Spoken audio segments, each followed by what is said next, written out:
فيلمنا بيبتدي بعالم كان بيعمل أبحاث على نجمة البحر وقرود، أبحاث خاصة بالتجديد العضوي، اللي بمعنى يعني لو اتعورت بتشفى على طول، ولو اتبتر جزء من جسمك بيطلع تاني. وكل ما يجرب على حيوان بيموت الحيوان ده، لحد ما بيروح للضابط المختص وبيقوله إنه جاهز يجربه على البني آدمين، وبيرفض الضابط ده، فبيضطر العالم إنه يجربه على نفسه. وبعد فترة بتتصل بيه مراته وبتقوله إنها حامل وبتخلف بعدها ولد.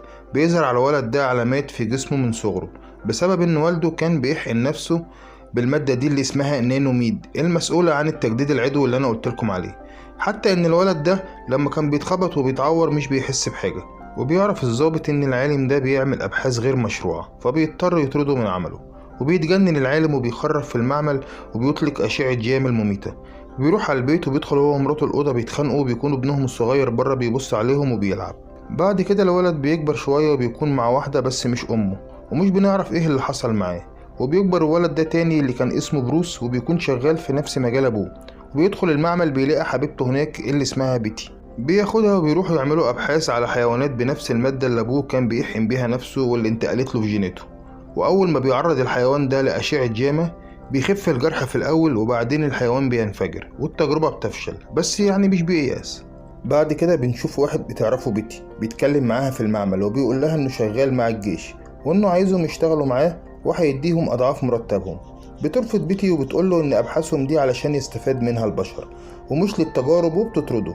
وبتكون خارجة من شغلها بتشوف راجل غريب شغال في المعمل بس مش بترتاح له وبتسيبه وتمشي. وبنشوف بروس في مكتبه معاه صورة ليه والبيتي بيسترجع الذكريات. وكانت بيتي بتقوله على ذكرى ليها وهي صغيرة فاكراها مع أبوها اللي هو نفس الضابط اللي كان مشرف على أعمال أبوه وطرده، بس الاتنين ما يعرفوش الكلام ده. وبتفتكر كمان إن حصل انفجار لونه أخضر. وبيمشي بروس من مكتبه وبيشوف كلب شكله غريب بيسيبه ويمشي. وبنلاقي الراجل الغريب ده دخل أخد شعرة من شعر بروس في مكتبه ومشى. وبيروح الراجل الغريب ده على البيت وبيعمل عليها أبحاث، وبنعرف انه ابو بروس. بيعرض الراجل اللي شغال مع الجيش واللي كان اسمه غلين نفس فكرة مشروعه اللي هي جنود بتكون خارقة اثناء المعارك على بروس، وبيرفض برضه بروس. وبيكون هو وبيتي بيعملوا ابحاث في المعمل. الراجل اللي معاهم بيحصل له حادثة وبيدخل بروس يساعده، بس بيحصل خطأ في المكنة وبيتعرض بروس لكمية مميتة من أشعة جاما. وبنلاقيه في المستشفى مع بيتي بتطمن عليه، بس بيكون سليم وصحته كويسة وبيطمنها عليه. وبالليل بيجيله الراجل الغريب واللي كان اسمه بانر وبيقوله ان ابوه وانه كان بيعمل ابحاث على نفسه والحاجات دي اتنقلت لدم ابنه اللي هو بروس، وان حصلت له حاجة خلته يبعد 30 سنة عنه. بروس مش بيرتاح له وبيكرشه وبياخد الكلاب بتاعته وبيمشي، وبيروح يعمل تجربة على فار وشكله كده حوله الوحش. بيتي بتروح لبروس وبتقوله ان ابوها اتصل بيها وعايز يكلمها، فبتروح تقابله وبيكون عايز يحذرها من بروس وبيقول لها انت ما تعرفيش حاجة عنه. بس بيتي مش بتاخد بكلامه وبتسيبه وتمشي. وبالليل بيكون بروس في معمله بيعمل أبحاث على نفسه وبيكتشف إن دمه كله عبارة عن أشعة جاما. بيتعصب جدا وبيفتكر ذكريات ليه وهو طفل مع أمه، فبيغضب أكتر لغاية ما بيبتدي يتحول لإنسان ضخم جدا لونه أخضر عملاق متعصب. كسر المعمل كله وخرب الدنيا، حتى جهاز الأشعة فرتكه.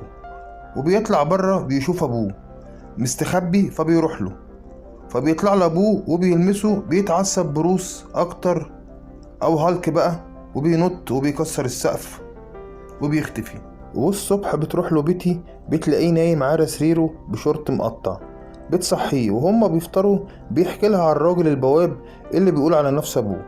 وبتلاقي الباب بيخبط وبيكون أبوها اللي بره ومعاه حرس. بيسيب الحرس مع بروس وبياخد بنته يقول لها إنها تمشي من المدينة وإن هو مضطر يعذر بروس في مكان ويعرف إيه اللي بيحصل. بيتي مش بتسكت وبتجيب عنوان البواب وبتروح بيته تقابله وبيدخلها وبتقوله إن بروس حكالها وإن كمان أبوها بيقول عليه إنه خطر على الأمن القومي. فبيقول لها إن ابنه فريد من نوعه ومحدش هيقدر عليه. وبيروح يقعد جنبها وبيسرق الطرحة بتاعتها وبيقول لها تبعد عنه هي وأبوها. بتخاف منه وبتمشي بيتي. وبيكون أبوها في نفس الوقت بيحقق مع بروس اللي مش فاكر أي حاجة واللي بيحذره إنه ميقربش من بنته تاني. أبو بروس بيرمي الطرحة بتاعت بيتي لوحوش شكلها كده من صنعه، وبيتصل ببروس وبيقوله إنه أخد دمه وصنع بيه وحوش وهيبعتها لبيت بيتي دلوقتي علشان تقتلها.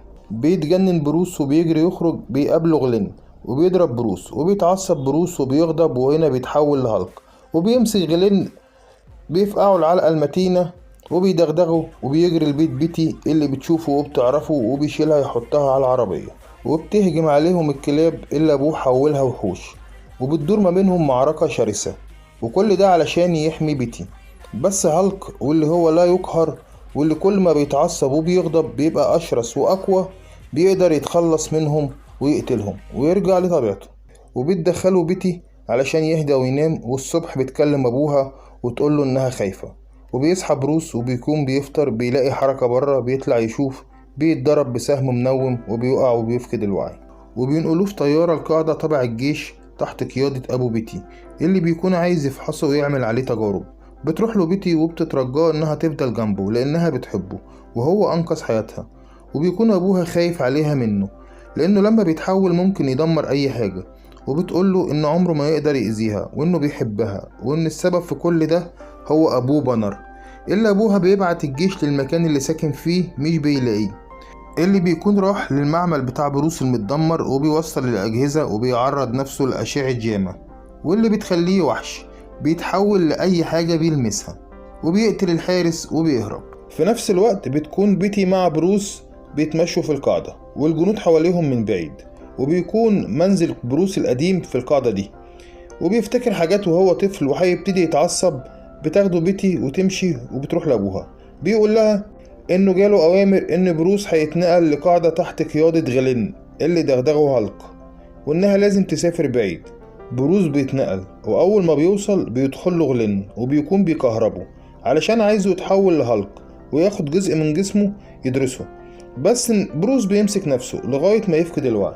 وبيروح أبو بروس لبيتي في بيتها وبيترجاها إنه يقابل ابنه المرة واحدة علشان يعتذر له وإنه هيسلم نفسه، وحكى لها اللي حصل لبروس وهو صغير، وإنه عرف إن ابنه هيتحول لشيء غريب وكان عايز يقتله، بس أمه حاولت تمنعه وجت فيها السكينة وماتت، وجت الشرطة قبضت عليه.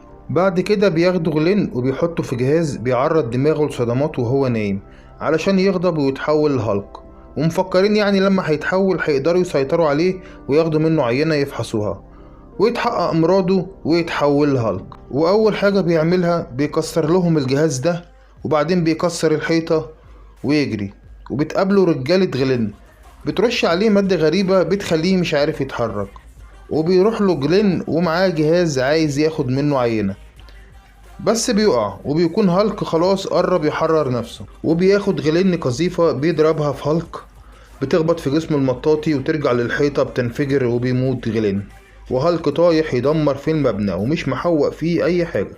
وبيهرب هالك لبره ويجري ويقعد ينط ويقف في مكان ياخد نفسه.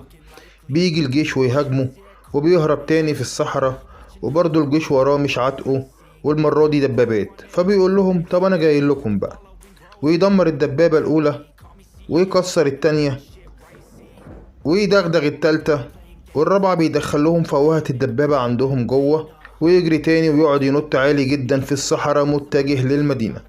بس بيقف يريح تاني شوية، المرة دي بيلاقي طيارات بقى هي اللي بتهاجمه، بينط على واحدة ويوقعها، وبيضربوه بالصواريخ والرشاشات، وبيضربوه بصاروخ بيشيلوا هالك وبيحدفوا على الطيارة ويوقعها، وينزل في مكان وسط صخور علشان يستخبى، فبتدمروا الطيارات وبيفكروه مات وبيمشوا، بس بيكون لسه حي ومتجه للمدينة. ولما بيوصل للمدينة بتهاجمه الطيارات، وبتكون في طيارة حربية هتخبط في جسر، فبينط عليها وبتاخده وبتطلع للفضاء، وبيدوخ وبيفقد الوعي وبيقع من كل المسافة ديت في البحر، وبيضربوه بالصواريخ تحت المية علشان يقدروا بس يوقفوه. بتتصل بيتي بأبوها وبتقوله اللي بتعمله ده بيخليه يغضب أكتر، وبتقوله خدني ليه بس، وأول ما هيشوفني هيهدى وهيوقف.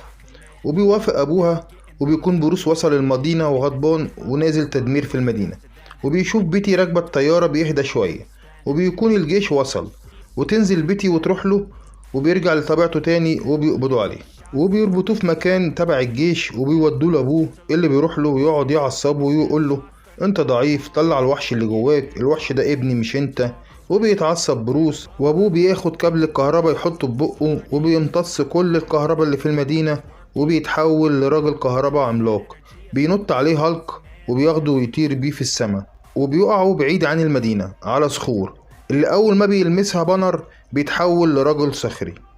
واحنا اتفقنا انه بيقدر يتحول لأي حاجة بيلمسها، وبيهاجم هالك، وهالك بيمسكه يضربه وبيكسره، وفي الآخر بياخده يرميه في بحيرة ويروح يبص عليه بيتحول لرجل مائي بانر وبيشد هالك لتحت. وبانر بيكون بيعمل كل ده علشان عايز يمتص قوة هالك وأشعة جاما اللي جواه، وهالك بيقوله طب خد الأشعة اهي، وبيسيب نفسه هالك وبيطلق الأشعة على أبوه اللي بيمتصها في الأول، بس بتبقى أكبر من اللي أبوه يقدر يستحملها، وبتتكون فقاعة كبيرة حواليهم زي فقاعة احتواء كده، وبتنفجر وبيموت أبوه مش بيستحمل كل الطاقة ديت، وبيفوق بروس وبيهرب وبيختفي.